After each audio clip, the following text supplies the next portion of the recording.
এটা কারা দিচ্ছে আমি ঠিক জানি না, বাট এটা খুব অনুচিত। কারণ একটা শিল্পীকে দিয়ে শোরুম উদ্বোধন যদি হয়, নিশ্চয়ই তারা সুবিধা পায়, একটা আলোচনায় আসে, তারা প্রচার পায়, প্রচার পেলে তার কাস্টমার পায়, এটা একটা বিজনেস।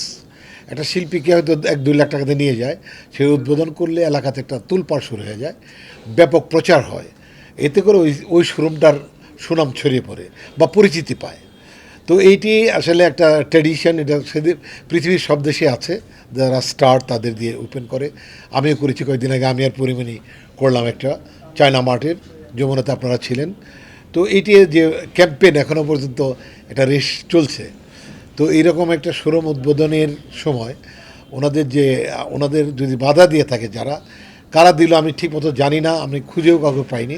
তবে এটা একটা শুরু হওয়া দরকার, যাতে করে মানে শিল্পীরা আসলে একটা ফুলের মতো, তাদের নিয়ে এরকম লেখালেখি, তাদের নিয়ে এরকম আলোচনা সমালোচনা এত এত খারাপভাবে না হওয়া উচিত, পজিটিভলি হোক।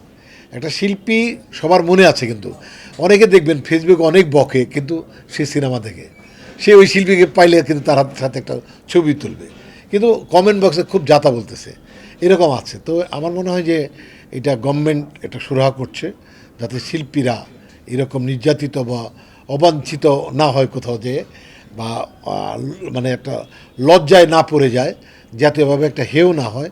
এটা তো শিল্পীর একটা অধিকার এই কাজটা করা। এটা উচিত হবে যারা রাষ্ট্র চালাচ্ছে, যারা রাষ্ট্র চালাবে, তাদের সবাই মিলে শিল্পের এই স্বাধীনতা ওপেন করে দেয় এবং হরণ না করা। এটা আমি মনে করি যে এটা শিল্পীর একটা মিনিমাম একটা অধিকারের জায়গাটা কেউ যেন দখল না করে, লজ্জায় না ফেলে, এটা আমি ভীষণভাবে অনুরোধ করতে চাই সবার প্রতি। Walton Washing Machine. Simplifying life with hassle-free washing. এটা আসলে হুজুররাও তাদের দাবি হয়তো ঠিক আছে, কারণ একসময় তারা মিলাদ পড়িয়ে দিতেন। এখন সময়ের দাবি, সময় চেঞ্জ হয়েছে, মানুষ এখন চাচ্ছে হয়তো ওয়ার্ল্ড ওয়াইড দেখে যে বড় বড় শিল্পীরা ওপেন করে, এতে করে লাভ হয় বেশি। এখন একটা দোকানদার তো তার ব্যবসাটা দেখবে, সে শুরু করে ভাবে যে কী করলে তার ব্যবসাটা ভালো হবে। এখন মানে চেঞ্জ হয়, প্রেক্ষাপট চেঞ্জ হয়, এটা সবাই হুজুরদের বুঝতে হবে, জনমানুষকে বুঝতে হবে, এবং আমাদের শিল্পীদেরও বুঝতে হবে। এটা একটা সময়ের দাবি, যার ফলে শিল্পীরা যায় উদ্বোধন করতে। সাইদুর ভাই আছেন বা যারা টেকনিশিয়ান আছেন, সবার প্রতি কৃতজ্ঞতা যে এত সুন্দর সুরেলা কণ্ঠের একটি গানে আমি লিপসিং করার সুযোগ পেয়েছি। তার চেয়েও বড় থ্যাঙ্কস দিব আমি এই গানটি যিনি মানে ইনভেস্টর করেছেন, ইনভেস্টমেন্টে যিনি এসেছেন, তিনি এত সুন্দর একটা লোকেশনে গানটা প্রেজেন্ট করেছেন, যেখানে যেতে আমাদের অনেক কষ্ট হয়েছে। সেই তাহিরপুর আমরা অনেকে চিনি, জাদুকাঠা নদী পার হয়ে সেই শিমুল বাগানে যাওয়াটা, এটা নট সো ইজি।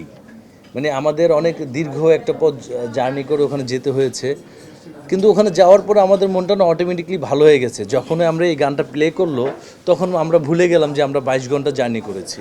আমার একটু ন্যাচারাল জিনিস খুব পছন্দ। আমার হচ্ছে একটু গাছপালা বা একটু দূরে, যেমন সিলেটে ছিল, তো তাহিরপুরে ছিল ওটা, তো ওটা খুব ন্যাচারাল ছিল, ন্যাচারাল ভিউ ছিল। এই জন্য চাচ্ছিলাম যে আমি একটু ঢাকার বাইরে একটু ন্যাচারাল ওয়েতে কাজটা করার জন্য, এই জন্য একটু দূরে যাওয়া হয়েছে। একটা মজার বিষয় ছিল সেটা হচ্ছে আমরা রাস্তা হারিয়ে ফেলছিলাম, সবাই স্পটে চলে গেছে, আমি এই যে মানে রাস্তা খুঁজে পাচ্ছি না, পরে একদম এমন মানে একটা স্পটে চলে গেছি, ওখান থেকে আর নৌকা ছাড়া আর যাওয়া যাবে না, আমি গাড়ি নিয়ে আর যেতে পারতেছিলাম না।